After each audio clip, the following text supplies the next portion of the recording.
Так в жизни бывает, что друг предает тебя, и случается, что может отвернуться навсегда. Но ты не знал, что так произойдет.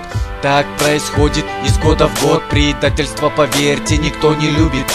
Предавшего раз, потом судьба погубит и будет жалеть о том, чего больше нет.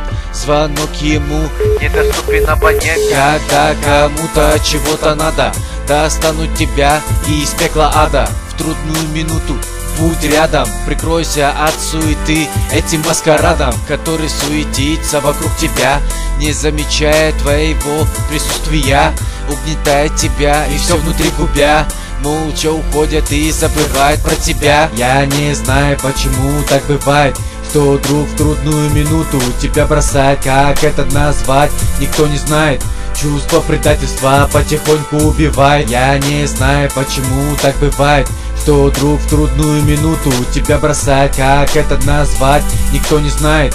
Чувство предательства потихоньку убивает. Держись за тех, кто всегда с тобой. Люби тех, кто за твоей спиной сжимает кулаки только за тебя. Стоят до конца, ни на что не смотря. Забей на тех, кто исчез из мыслей. Начеркай конец этих былей. Задумай новый исход этой сказки, где не только ты, а те, кто с тобой без маски, которая любит наебывать людей, закрывая мрак, делая их белей.